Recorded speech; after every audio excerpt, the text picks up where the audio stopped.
Ah, 2017. Alors 2017, quelque part, c'est mon petit chouchou, parce que si 2016 est très Pinot Noir, je vous ai dit très Richebourg, très Croparentou, très un petit côté romané, même romané Saint-Vivant, ah, 2017, on change de registre.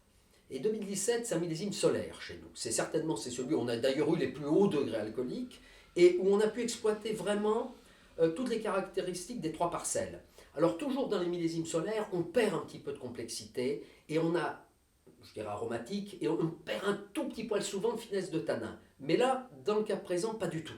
C'est là le miracle de la cordillère des Andes qui vient tempérer, si vous voulez. Ces forces solaires sont rafraîchies justement par ce positionnement où nous sommes à 600 mètres d'altitude. Donc déjà, nous évitons énormément de parasites. Donc on a un vignoble parfaitement sain, où on n'a quasiment aucun traitement, ce qui est quand même incroyable.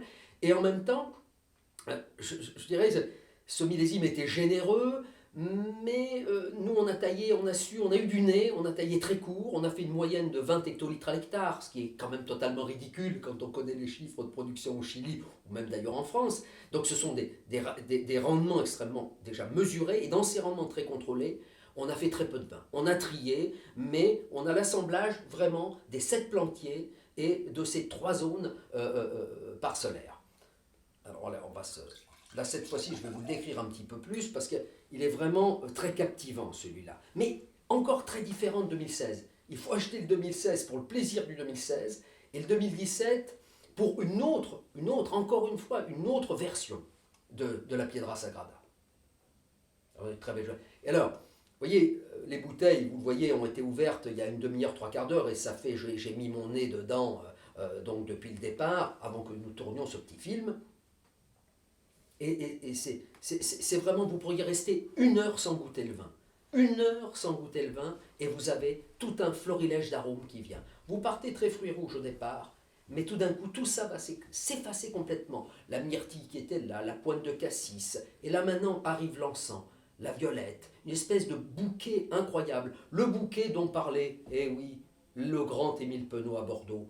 Hein, on ne parlait pas de volume, de densité, de concentration, non, on parlait de finesse, de race, d'expression, de longueur en bouche.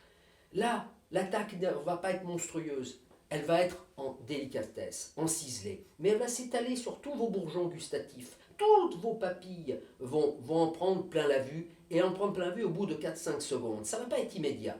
Et c'est ça les vrais grands vins. Ce ne sont pas les choses bodybuildées avec des robes noires comme on nous le fait croire depuis 30 ans. Là, c'est de la finesse, c'est de la race.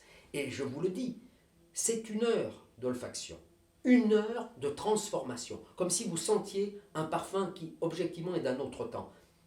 Et c'est ça qui est fantastique. C'est cette note d'encens, cette note olibanée, orientale, incroyable, de plantes sèches, mais où le fruit est toujours là, où la violette arrive derrière, la rose.